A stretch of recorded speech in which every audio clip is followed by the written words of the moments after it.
जय हिंद साथियों, इस वक्त जहां एक और पूरा देश कोरोना संकट से जूझ रहा है, वहीं कई ऐसी खबरें आती हैं जो मन को बहुत विचलित करती हैं, परेशान करती हैं। और ऐसी ही खबरें कई दिनों से देखने को मिल रही हैं। कहीं पता चलता है राजस्थान के अंदर एक प्रेग्नेंट लेडी को, एक माँ को इसलिए इलाज करने से मना कर दिया जाता है अस्पताल में क्योंकि वो मुस्लिम धर्म से थी। देखने को मिला कि अहमदाबाद के एक हॉस्पिटल में इलाज के लिए मुसलमानों और हिंदुओं को अलग अलग इंतजाम किया गया। ये भी देखने को मिला कि कोई ठेले वाला सब्जी बेचने जा रहा है तो उसको लोग इकट्ठा होकर पीट दे रहे हैं। लोगों से धर्म पूछकर सामान खरीदा जा रहा है। ये भी देखने को मिला कि उत्तर प्रदेश के कौशाम्बी जिले में एक ग्राम प्रधान ने अफवाह फैला दी कि 12 लोग तबलीगी जमात के आए हुए हैं, और जब लोग वहां पर इकट्ठा हुए पुलिस को उसने सूचना दे दी।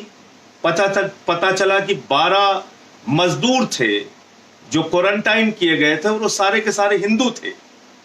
ऐसे समय में जब कोरोना से पूरा देश जूझ रहा है, लड़ रहा है, सारी सरकारें दिन रात चिंतित हैं, लोग अलग अलग धार्मिक संस्थान, राजनीतिक पार्टियां, सामाजिक संस्थाएं, व्यक्तिगत तौर पे बहुत सारे लोगों की मदद करने में जुटे हैं। ये भी खबरें देखने को मिलती हैं कि कभी मुरादाबाद में डॉक्टरों पे हमला हो जाता है, कभी इंदौर में डॉक्टरों पे हमला हो जाता है, कभी पंजाब के अंदर एक पुलिस अधिकारी का हाथ काट लिया जाता है। ये भी खबरें देखने को मिलती हैं कि कुछ लोग ऐसे समय में पुलिस का उत्साहवर्धन करने के लिए फूल की वर्षा करते हैं उनके ऊपर।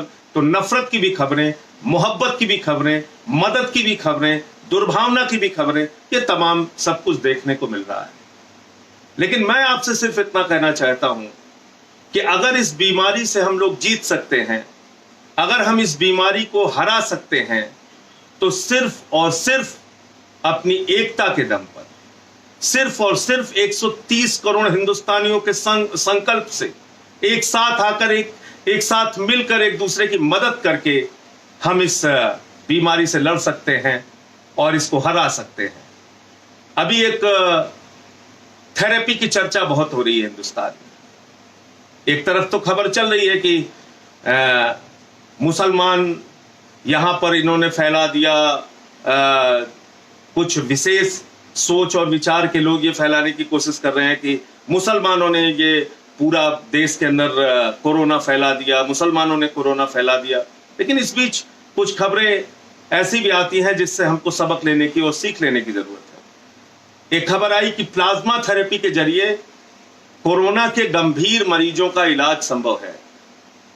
प्लाज्मा थेरेपी के जरिए जो मरीज वेंटिलेटर पे हैं, जो जीवन मौत से जूझ रहे हैं, उनका इलाज संभव है। और दिल्ली के मैक्स हेल्थ क्लिनिक में, मैक्स हेल्थ केयर में, वहां के डॉक्टर हैं सुधी बुधिराजा, उन्होंने इस थेरेपी से एक मरीज का इलाज शुरू किया। मैं वो थोड़ा आपके बीच में पढ़ के सुना देना चाहता हूं। ये मैक्स हेल्थ केयर है, इसके क्लिनिकल डायरेक्टर हैं सुदीप बुधिराजा, डॉक्टर सुदीप बुधिराजा। इन्होंने प्लाज्मा थेरेपी का इस्तेमाल करके एक मरीज का इलाज शुरू किया और उसकी हालत में काफी हद तक सुधार हुआ है। और डॉक्टर साहब का कहना है कि वो मरीज जल्द ही वेंटिलेटर से हटा लिया जाएगा। 1-2 दिन के अंदर अब उसको वेंटिलेटर की जरूरत नहीं पड़ेगी। उसके स्वास्थ्य में इतनी तेजी के साथ सुधार हो रहा है। लेकिन ये प्लाज्मा थेरेपी है क्या? ये प्लाज्मा थेरेपी जिसकी चर्चा आज पूरी दुनिया में हो रही है, वो कोरोना संकट से लड़ने के लिए एक सबसे सटीक जरिया बन रहा है। प्लाज्मा थेरेपी एक सटीक इलाज बन रहा है। प्लाज्मा थेरेपी 100% इस पर कोई दावा नहीं कर सकता, लेकिन फिर भी इसमें काफी हद तक इलाज करने में सफलता मिल रही है कोरोना के गंभीर मरीजों की। प्लाज्मा थेरेपी के जरिए गंभीर से गंभीर मरीजों का इलाज शुरू होगा और वो ठीक किए जा सकते हैं, ऐसा डॉक्टरों का दावा है। प्लाज्मा थेरेपी वो है कि अगर कोई व्यक्ति कोरोना संक्रमण से ग्रसित हो जाता है, अगर कोई व्यक्ति कोरोना का पॉजिटिव हो जाता है, अगर किसी व्यक्ति को कोरोना हो जाता है, उसके बाद अगर उसका वो ठीक हो जाता है इलाज के बाद, तो उसके जरिए उसके शरीर में एक एंटीबॉडी डेवलप होता है, उसके शरीर के अंदर एक एंटीबॉडी डेवलप होता है। और अगर कोरोना से संक्रमित व्यक्ति जो ठीक हो चुका है उसका ब्लड निकालकर किसी गंभीर मरीज को उसका प्लाज्मा चढ़ाया जाए, उसका प्लाज्मा ट्रांसफर किया जाए, तो वो मरीज ठीक हो सकता है। यानी आप समझ गए, अगर कोई कोरोना पॉजिटिव का केस है, वो ठीक हो चुका है, तो उसके शरीर का ब्लड लेके उससे प्लाज्मा निकालकर अगर किसी गंभीर कोरोना के मरीज को ट्रांसफर किया जाता है तो वो ठीक हो सकता है, उसका इलाज संभव है, उसके स्वास्थ्य में तेजी से बदलाव आ सकता है। ये अब तक के मेडिकल साइंस के जरिए ये बातें निकल कर आई।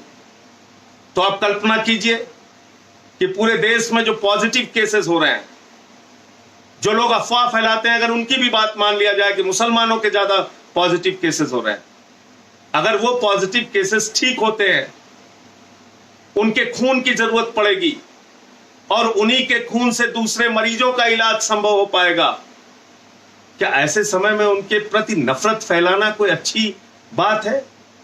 क्या ऐसे समय में उनके प्रति नफरत फैलाकर हम उनको अपने से दूर नहीं कर रहे? अरे हिंदू हो, मुसलमान हो, सिख हो, ईसाई हो, किसी भी जात का हो, किसी भी धर्म का हो, अगर उसको कोरोना से पॉजिटिव हो रहा है तो ईश्वर से प्रार्थना कीजिए, अल्लाह से दुआ कीजिए, प्रभु यीशु से प्रार्थना कीजिए, वाहिगुरु से प्रार्थना कीजिए कि वो मरीज ठीक हो जाए। अगर वो मरीज ठीक हो सकता है, अगर वो मरीज इलाज के जरिए ठीक होगा, तो कहीं ना कहीं उसके ब्लड का उपयोग, उसके खून का उपयोग किसी दूसरे गंभीर मरीज के इलाज में किया जा सकता है, प्लाज्मा थेरेपी के माध्यम से, प्लाज्मा थेरेपी के जरिए। इसका मतलब जो मुसलमान आज कोरोना पॉजिटिव हो रहा है, ठीक होने के बाद उसका खून किसी हिंदू के लिए इस्तेमाल हो सकता है। जो हिंदू आज कोरोना पॉजिटिव से ठीक हो रहा है, उसका खून ठीक होने के बाद किसी मुसलमान के लिए इस्तेमाल हो सकता है। भाईचारे और गंगा जमनी तहजीब, हमारी एकता का ये सबसे बड़ा उदाहरण होगा। इसलिए साथियों और दोस्तों, आप लोगों से निवेदन है, ये काम बंद कीजिए और ऐसा करने वाले हर व्यक्ति का खुलकर विरोध कीजिए जो किसी ठेले वाले को, किसी सब्जी वाले को, किसी सामान बेचने वाले को, किसी छोटी मोटी दुकान करने वाले मुसलमान को ये कहकर परेशान करते हैं और उसका सामान फेंक देते हैं या उसके यहां से खरीदारी करना बंद कर देते हैं क्योंकि वो मुसलमान है। या फिर उन लोगों के भी विरोध में अपने स्वर बुलंद कीजिए जो लोग धर्म देखकर इलाज करते हैं, ये जानने के बाद कि ये मुसलमान है, उसका इलाज करने से अपना हाथ पीछे खींचते हैं। ये हमारी संस्कृति नहीं है, ये हमारी सभ्यता नहीं है, ये हिंदुस्तान की पहचान नहीं है। हम कहते हैं, अरविंद केजरीवाल जी हमेशा एक गीत गाते हैं, इंसान का इंसान से हो भाईचारा, यही पैगाम हमारा। हिंदुस्तान की गंगा जमनी तहजीब की यही पहचान है, हमारी एकता, हमारे भाईचारे की यही पहचान है। हिंदू धर्म जो वसुधैव कुटुंबकम की बात कहता है पूरा विश्व हमारा परिवार है, ये हमारे हिंदू धर्म की भी पहचान है। हम सबको अपने परिवार का एक सदस्य मानते हैं।